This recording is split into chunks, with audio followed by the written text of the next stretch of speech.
Yinka Shonibare. Yinka Shonibare was born in 1962 in London and moved to Nigeria at the age of 3. He later returned to London to study at Byam School of Art. This art school went on to become St Martin's. He later studied at Goldsmiths. Shonibare's work explores issues of race, culture and class through an interdisciplinary approach. His work is often recognised through his use of African batik fabric he buys in London. Achievements include a nomination for the Turner Prize, along with a 4th Plinth Commission in Trafalgar Square. He is regarded as an international artist exhibiting thought-provoking works around the globe. Shonibare is also partially paralysed due to an illness as a teenager. Although in a wheelchair, he has overcome his obstacles and achieved his goal to become an artist. One of Shonibare's concepts is a hybrid or citizen of the world. It is this world citizenship we shall be using as the theme for today's workshop.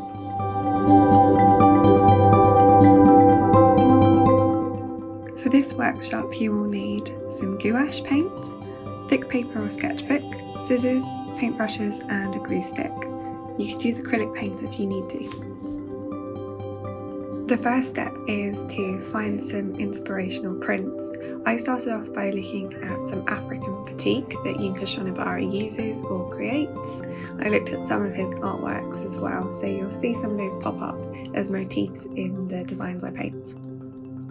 I also looked at prints from different backgrounds and cultures as I wanted a world citizenship. So we have some prints from Japan and some prints from England. These are also prints and dyes from India. So I wanted to collaborate all of these different motifs together. Step 2, you want to start painting your backgrounds. I did about 8 of these, 4 of which were about 1 inch by 1.5 inches, and some of them were about 2 inches by 1 inch. So they're fairly large little areas. Sorry if you don't work in inches, I just thought it was the best way to kind of explain the size. Obviously you can do whatever size you want to do, you just need to make sure that you're going to have enough papers to collage with, which is what we're going to be doing with these as we make our piece of artwork. So as I'm putting these together, rather than trying to paint each design exactly how it is, I've tried to take an element or the kind of general idea of the pattern, because they're quite complicated, some of them, and they would be immensely time consuming and very difficult to reproduce. So for instance, this yellow, I'm literally just sort of taking the idea of one of the prints. It's one of the prints I showed you earlier, so you can go back and see if you can spot which one it is.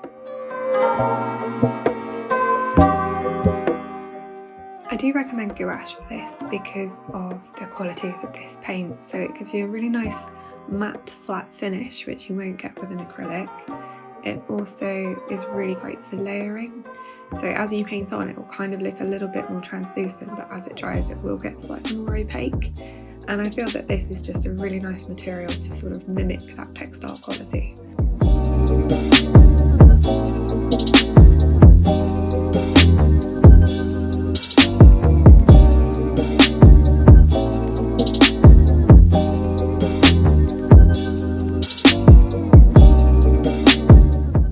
Don't worry too much about things looking absolutely perfect. As it's going to be used in a collage, you kind of don't notice as soon as you start putting things together the sort of tiny imperfections. You'll just notice like colour and shapes and form, so don't worry if it's not perfect.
Just remember to keep referring back to your original sources, so your original images of different prints and patterns, so that you have an idea of exactly what you're doing or what colours need to be next to each other.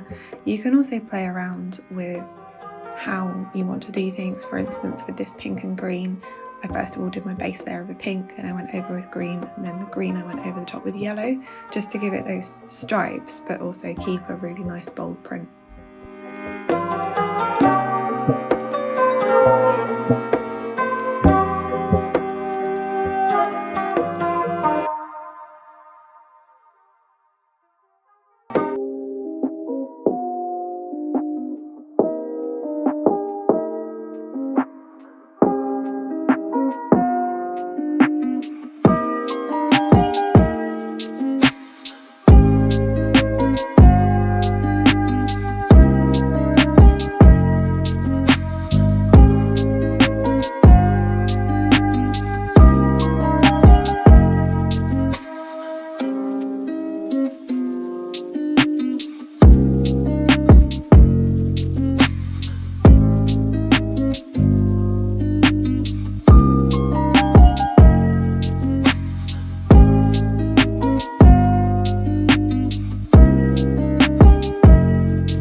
So here you want to just roughly cut around each of the pattern or the prints that you've done, ready to sort of tear them into our collage.